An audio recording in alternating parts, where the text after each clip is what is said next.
any psychologists in this room. Do I have any bio people? Any science people? We got a couple, maybe. There's some biopsychologists. Oh, we got some biopsychologists. Excellent. So, good afternoon. My name is Devin Ruppe. I'm a triple major here at Wofford. I'm in math, physics, and chemistry. And for the last year, plus the summer previous to this year, this past year, I was working with Dr. Cato, and we were looking into the effects that some point mutations can have on thermal stability in coral. So there's this heat-resistant strain of algae, and we wanted to look at the proteins and how they were affected by mutations. So let's start with coral bleaching. Coral and algae share a critical symbiotic relationship naturally, where the coral will produce some shelter and perhaps even some nutrients for the algae, and the algae in return will fix carbon, supplying energy and nutrients to the coral. However, there are many environmental factors that can disrupt this relationship, such as heat, ocean acidification, and any sort of nutrient imbalance in the ocean. And when this happens, the coral will eject their algae, and they'll be visibly strained until they're completely white. And now, this white coral is not a dead coral, but it is the writing in the wall for a coral to die. And today we report over 90% of the world's coral is bleached or dead. So there was a study done that determined that the primary cause of this coral bleaching is the elevated temperature. So the acidification and the nutrient imbalance does play a role, but the primary driving factor is this high temperature. However, the reason why at a molecular level remains largely a mystery. So that brings us to proteins. Proteins are large macromolecules that can perform a litany of tasks within the cell. So metabolism, transport, energy, providing energy, things like that. However, an altered protein structure can change an organism's ability to adapt to its environment. So you can see here I have a protein, and this protein is particularly designed to fit this molecule, this large molecule. If there's a change in that protein structure, that change will concatenate into the protein structure. So structure will always be tied to the protein's function. If this structure is altered, then it can't bind that molecule, and it can't perform this reaction you're seeing in front of you. So we're very interested in how amino acid sequences can change, and how those change can affect structure, and how that change in structure can affect function. So it's one thing that ties into another, that ties into another. Where this starts is your DNA. Your DNA encodes amino acids, and all of those amino acids are put together to encode for a protein. If there's one change in that DNA, then that DNA will get transcribed into a mutated mRNA, and that mRNA will be translated into a deformed and mutated protein. So, tying this to coral bleaching, the scientists in Australia who developed a strain of algae that could withstand temperatures up to 31 degrees Celsius, and there were on the order of 1,000 mutations that occurred in this algae to produce this effect. What we were interested in is which proteins were altered, and then how are they altered? Were they stabilized, meaning they were required for this to happen? Or were they destabilized, meaning that they need to get out of the way in order for this to happen? Either way, we want to target proteins that are involved in this heat-resistant mechanism, because we want to be able to extrapolate this to coral and algae species across the world. The way they developed this strain is they started with a normal strain of algae who were ejected at around 27 degrees Celsius. And then they gradually increased the temperature over 80 generations of algae to where they could withstand this higher temperature. So our step one is to figure out which proteins were altered. And in order to do this, we perform what's called a GO pathway analysis. This is very complicated in nature, but I can break it down to where it's quite simple. If you have an amino acid sequence of a protein, this looks like a mess, doesn't it? Yes. But we can isolate particular motifs of that amino acid sequence, see where these red boxes are, and we can compare those to the amino acid sequences of known proteins. So say this is an amino acid sequence of a protein, you have no idea what it does or where it's involved in the cell. you can compare the amino acid sequence because the amino acid sequence always correlates to structure, which correlates to function. You can compare these amino acid sequences across two proteins to tie what those proteins do together.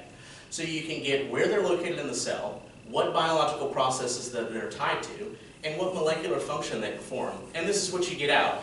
You can see that this protein is predicted to be heavily involved in transketolase activity. Actually, a fair number of our proteins were. And there are two things to be on the lookout for. The size of the bubble here is the number of proteins that are in this pathway. And the x-axis here is how important a role those proteins might play. So here we only have about 2 proteins, but say if there's only 4 proteins in this pathway total, those 2 proteins are going to play a pretty significant role. Here, maybe there's about, I'd say 40 to 50 proteins, but if that entire pathway consists of, let's say, 500, those 50 proteins will play a much smaller role overall. So we found that many pathways were involved in photosynthesis. So this included the chloroplast, the oxidoreductase activity, the carbonyl reductase activity. These are a bunch of scientific words. They are related to photosynthesis. So I trust you to trust me on that. So next we wanted to see how these proteins were affected. In order to see how a protein is affected by its mutation, first you need the structure of the protein. And the way this process typically works is you get a protein, you spend a year trying to purify it, and then you spend a year trying to get a crystal out of it, and then you spend a year trying to get an X-ray diagram of it, and then you spend another year trying to analyze those X-ray diagrams, and then you spend a year crying because it never worked.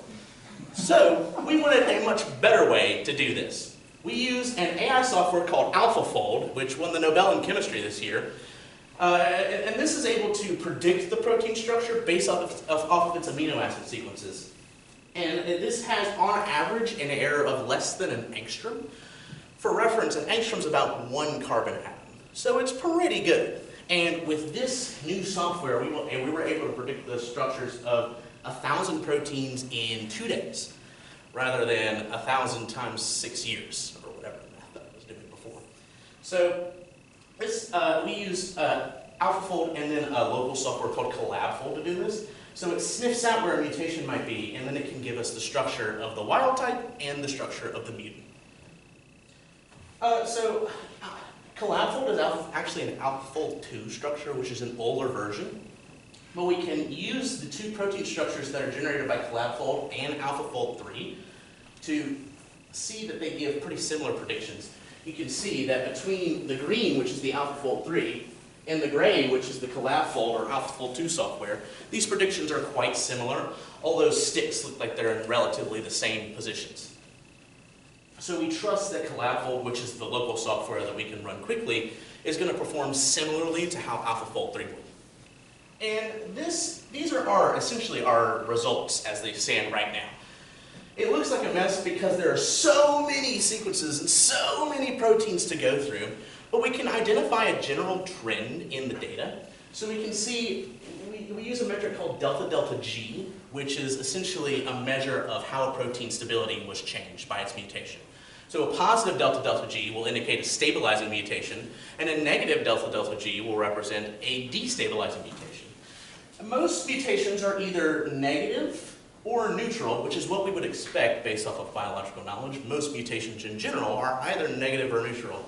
So the fact that we see a similar trend makes us feel quite comfortable that our thermal stability predictors, which are computational, are accurate. However, we can see a small number of proteins here that were actually stabilized by their mutation. So we want to target those that are highly stabilized by this mutation to see if they could play a critical role in this bleaching mechanism.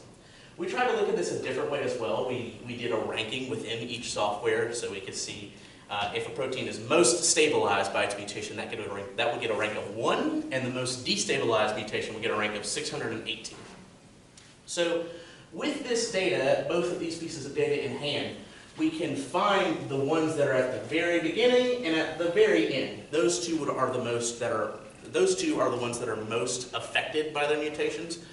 All of these proteins that we have here are not changing an algae's ability to withstand higher temperatures. it's likely either 1, maybe 2, or maybe a small number, 10 or less.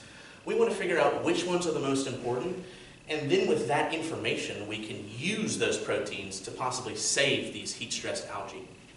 So in the future, what we're working on now, and for the foreseeable future, we're performing simulations, which simulates what these proteins would look like in solution. And we can see, as a protein gets heated, which interactions are breaking apart. And then we can determine, with our biochemical knowledge in hand, how a mutation would change that interaction and that breaking apart. Also, beside this, we're doing in vitro thermal stability assays. So we're actually taking some of these proteins that we found to be mutated in that Chakravarti study mentioned earlier, and we're purifying them, and then we can compare a wild type and a mutant type in real life in solution to see, okay, is it actually changed how we expect it to be? The computer told us one thing, but we want to go in ourselves and figure out, is what the computer is saying is true? We're going to verify a few that are predicted to be stabilized, and we're going to verify a few that were predicted to be destabilized. And again, future work will focus on teasing apart whether overexpressing proteins that are stabilized or underexpressing proteins that were destabilized can actually save these heat-stressed algae. So after we verify our computational results, that gets into using these in actual work saving algae. So I'd like to thank Dr. Cato. Of course, he couldn't make it. He's at a buddy's defense. Woohoo! And Dr. Mitchell, also in the bio department, who provided the RNA-seq data that gave us where our mutations lie. Do I have any questions?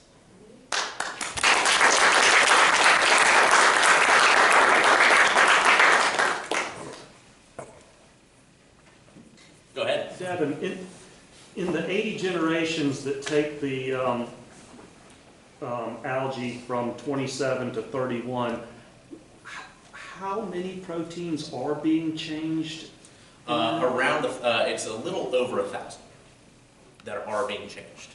But we predict that only a couple of those are actually contributing to the effect that we see. Yeah, and so that's 1,000 out of how many? Algae are known for their large proteome, so out of a lot. I don't know the exact number, but it is a lot. It's like 2% of the proteins are changing. Yes, or something. yes, Okay. It's a small number relative to the proteome of an algae species. Yeah. I think I saw a hand back there. Do I still have a hand back there? Were there any outliers that you were surprised about when you did your analysis? I was shocked that any were stabilizing. When you do these types of experiments, you don't usually find that a protein was stabilized by its mutation. I mean, however, we were scanning 1,000 proteins after all. But even then, I'm still surprised that some were stabilized by their mutation. That's quite rare to see. Is there a reason for that they could find? Apart from the biochemical interaction itself, if you change an amino acid, you're changing the interactions that amino acid can have with other amino acids nearby in the protein. So from an evolutionary perspective, it doesn't make sense that we saw one, but we do go in and we verify. We look at the structure, we say, okay, does this mutation even make sense that it would be stabilizing? And we try to logic our way through why it would be stabilizing. What new interactions could it be introducing into the protein itself? So we do that, and it did make sense for the ones that we looked at. All right, sweet.